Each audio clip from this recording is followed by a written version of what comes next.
Hey everybody, just want to thank everybody, uh, all the new followers and all the people who have stuck by me all this time since I've started the channel. And basically it's been a drumming channel, but I just want to share a little bit about my father. So I'll try and keep it brief. One of his songs was actually called Kevin Barry and it was released on EMI Records. I found that pretty cool. I also found the fact that my father had left school when he was 15 and took off and joined the Scottish Merchant Navy. He'd sailed the world 5 times, but he landed back in Australia and started the job with the railways. Basically entered a talent contest, won it. But during his sailing with the Merchant Navy, I'll read a little bit about that. It says here, John was born in Scotland in 1938. He left high school when he was 15. He joined the British Merchant Navy. He sailed the run to Australia in 53 and then to 54 he changed the transatlantic route. He learnt to play the guitar while on the ships, filling in spare time between duty and shifts. He became proficient enough to get together with several other teenage crew members to to form a band playing skiffle music. That's pretty cool. And which had just taken off back home in the UK. So basically, my dad loves to sing.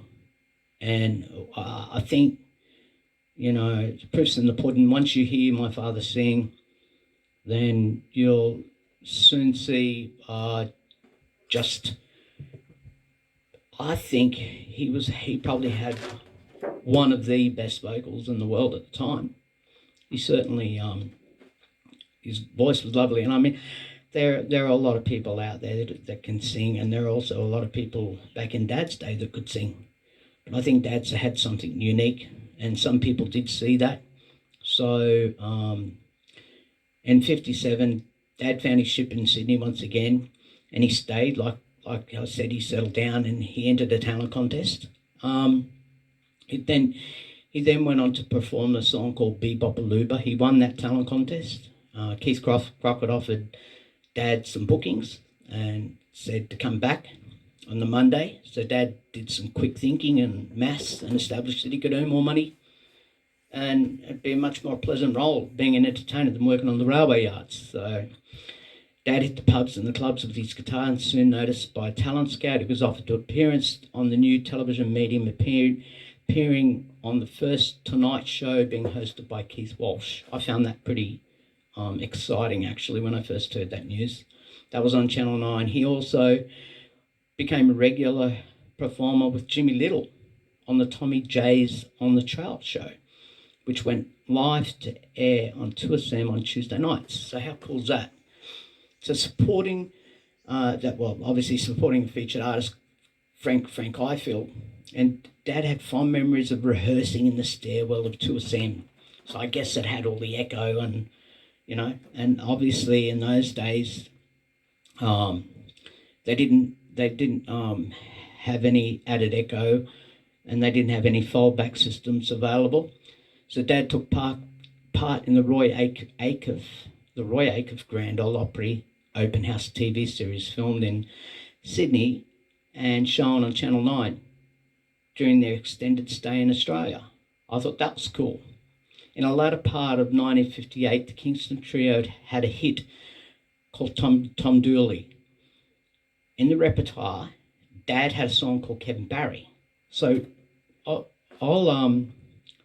play a little bit of that song. Dad actually, Paul Knight, a piano player who was on the scene at the time, heard Dad singing this, and so he basically, as it says here, Paul had an acquaintance at EMI and offered to promote Dad to EMI. He was good to his word, and Dad was soon auditioning for EMI. Wow. And then recording the song in the studio. And it was released locally on the Columbia label. There was talk from local company and a release in the UK. Anyway, the London people didn't like it, so they kind of squandered the song. And the song didn't do too well, but You be the judge of that, because when you hear my father's vocals on this particular old school number, I think you might like it.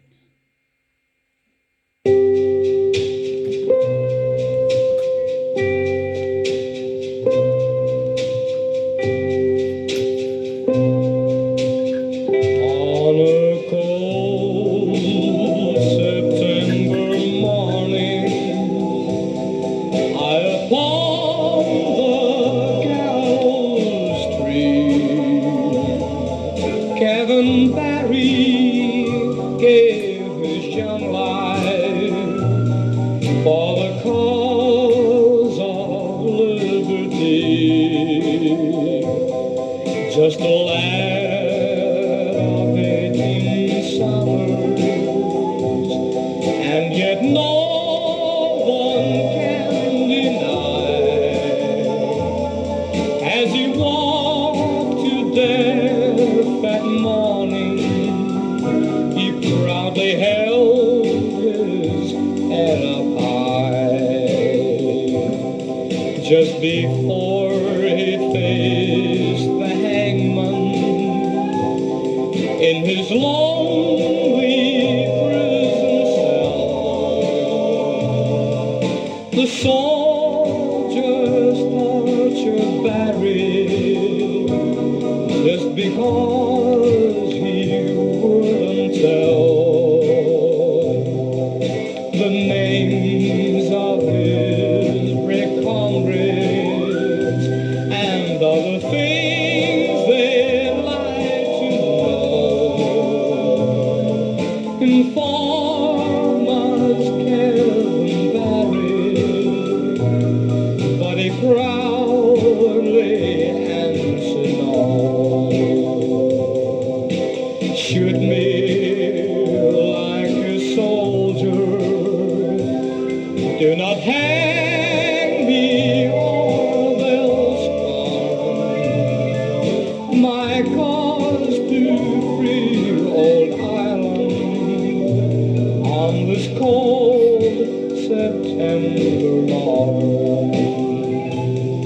Men like Barry are not cowards, from their fall they do not flee.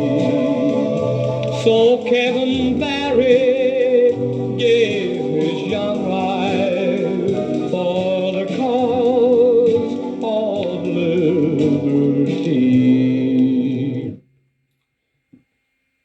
Yeah, so basically, that was a really good song in my opinion, and I don't know why it didn't get anywhere, but I guess just that's the way time had led it. I mean, Dad went on from there. He signed with the management of recording contract with Teen, and it was run by John Collins and George Hilda, and yeah, so their main attraction was Johnny Devlin, and Dad recorded 3 singles for them on the Green Teen is Keen label.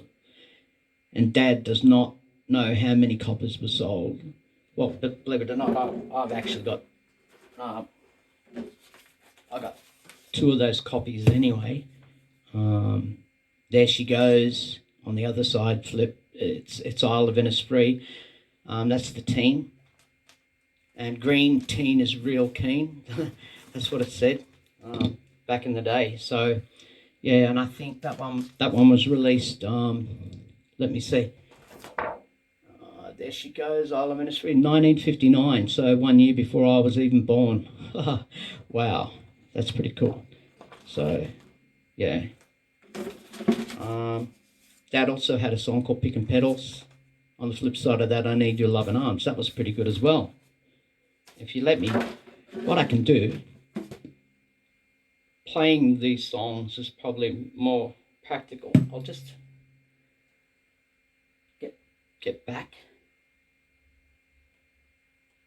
to one of the songs there. I think.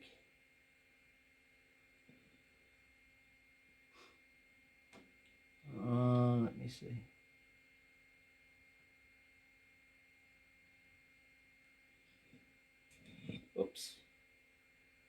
maybe it's on the other one. Hang on, let me just go there.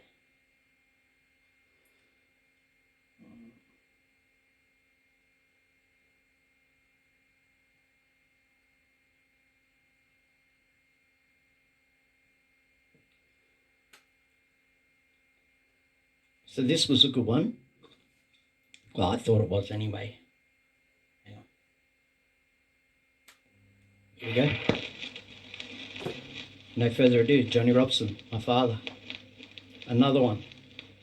I Need Your Loving Arms. I think that one was released in I need your loving 1959. Wow. your warm and loving arms. You've been away from me so long. I need your loving arms. Somehow the days go by, but then the night must fall. I'm just no good at all without your loving arms. I'm such a fool for you, but what can I do? When I cry with someone new, I dream of only you. Your warm and loving lips, with thrills I can't resist. Without your touch I don't exist. I need your loving arms. I'm such a fool for you, but what can I do? When I cry with someone new, I dream of only you. Your warm and loving lips, with thrills I can't resist. Without your touch I don't exist. I need your loving arms. I need your loving arms. I need your loving arms.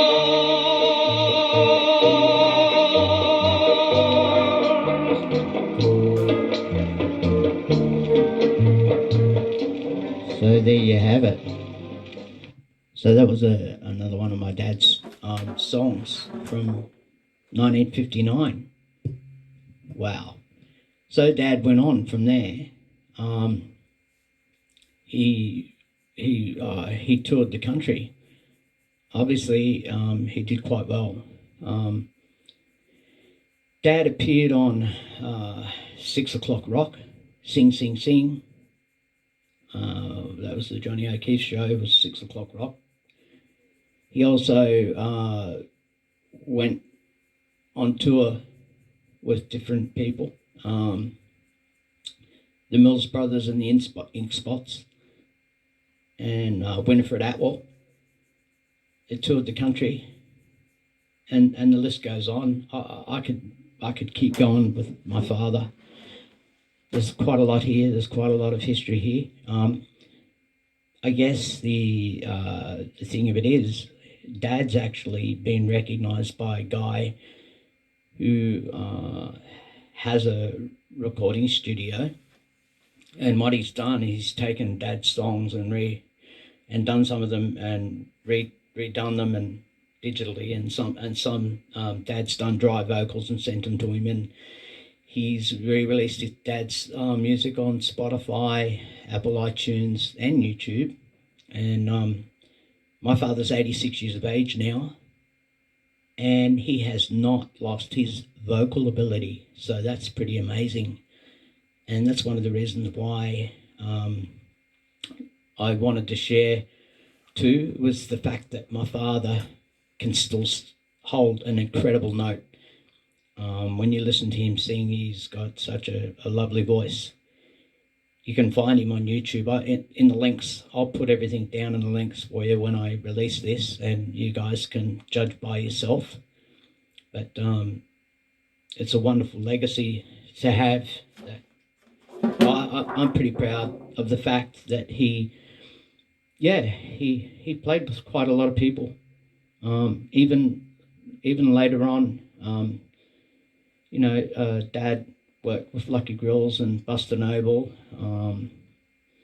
and he sang at Manly Warringah Leagues Club, and from '68 through to '69, and in '74. Like Winifred Atwell, including in Buster Noble, Lucky Grills, sung with Kathleen McCormick. Basically, while Dad decided to go over to the United States of America, and you never believe it. Another interesting story from his era relates to the song "One Day at a Time," and Dad took a holiday to the United States in '76 and '77, and while in Nashville, met Buddy Harman, who'd been the drummer for guess who? Elvis Presley. Wow, that's pretty cool. Dad played a demo tape of one of his performances, which included that song, and Buddy remarked that in the US, the song was considered one for female singers, and introduced him to co-writer Mary Jane Wilkin. Mary Jane remarked that the song was not well known and in Australia, and that he should record it there, and it would be a hit. Anyway, so when my dad went to record the song,